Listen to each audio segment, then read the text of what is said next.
Hello, today we are going to discuss about spanning tree protocol. As before, we have learned about what is a spanning tree protocol and its related terms like bridge ID, root bridge and various other terms. So in this we will learn about how STP works.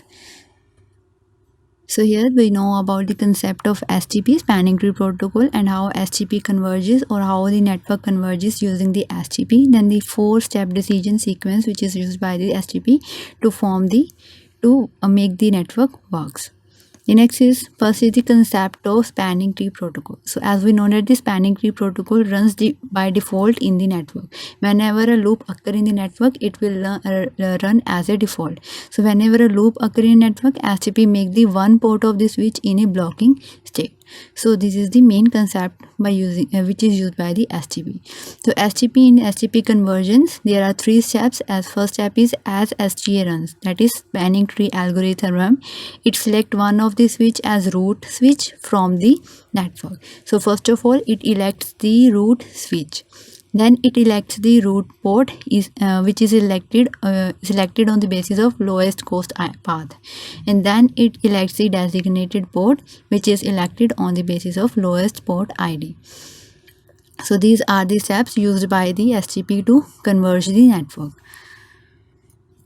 So next is it follow the STP decision is based upon the following sequence. So it follow four-step decision sequence. The first step is it calculates the lowest bridge ID of the switch ID, which is calculated as by adding switch priority and switch MAC addresses. Then is step 2. It calculates the lowest path to reach the root switch. So it calculates the path cost to reach the root switch or the root bridge. Next is step 3. In it calculates the lowest priority of the switch, and in step 4 it calculates the lowest port ID. So these are the four steps by using which it decide the take decision on the basis of which is a root bridge with root switch or root port or a designated port. So here we have seen that in previous lecture we also have the same example that there are three switches, and when this broadcasts the message in the network, it forms a loop. So here when the STP runs, what happens? So first it will elect the selection of root bridge is done. So the elections runs when the network first starts. In the network, all switches start sending the BPDU packet. Means these three switches start the sending BPDU packet to each other to win the election of root switch. So all wants to become a root switch, so they all sharing their BPDU packet. So all switch immediately begin applying the four-step sequence decision process. So as switch are connected to each other, so they have the same priority, switch priority, that is 32768. So this is the default switch priority of every switch. So the decision is done on the basis of lowest bridge ID. So the addition of switch priority and MAC address is done, as every device has its own MAC addresses. So the device having the lowest MAC addresses will elected as the root switch. So this is known as the root war. Let's suppose switch A is selected as the root switch, which it has the lowest bridge ID. So its both port, like port 1 and 2, will be in a forwarding state. The next is the selection of root port is done. So after winning root war, switches move on to the selecting root port. So a root port is elected on the basis of the port closest to the root switch. So the port which are closest to the root switch or have the lowest cost to reach the root switch are elected as the root port. So a switch use the path cost to determine closeness. So I simply define the cost of using every path as we have discussed, like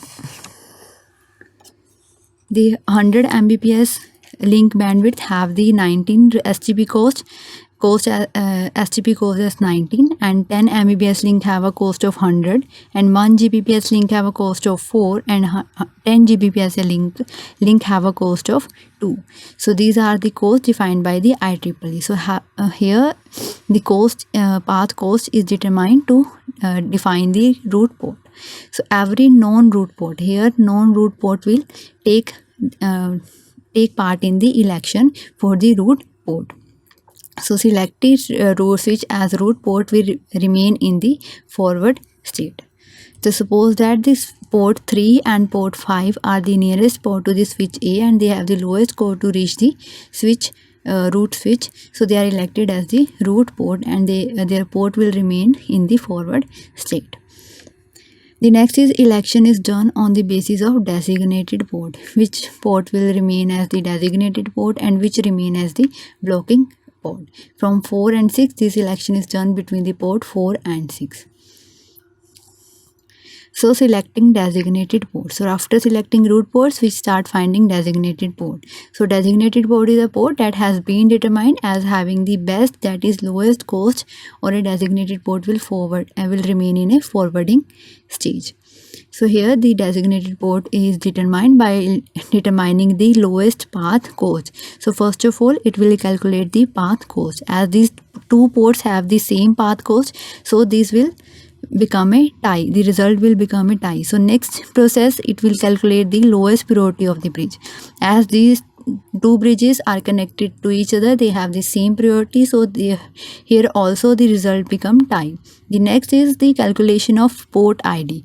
So the port ID of both switch B and switch C is calculated, from which we get that the switch B have the lowest port ID. So here the switch B will become the designated port and the switch C will become as the blocking port. So here designated port is selected on the basis of the lowest port ID. So in such case, port are selected which are not in use and are put in the blocking stage. So as shown in the example, the STP converges the whole network, like switch A become the root switch and the port 3 and 5 will become the root port and 1, 2 and 4 port will become the designated port and remain in the forward stage, whereas the 6 port will become the blocking port for a temporary basis. It will become to the designated port or a forwarding port after some time. So here when switch A, let's how STP work, allows switch A send the packet to in the network. So same way the switch B and switch C will receive the packet, but switch B can't send the packet to C and C cannot send the same packet to the switch B via the by using the interface 6 or port 6.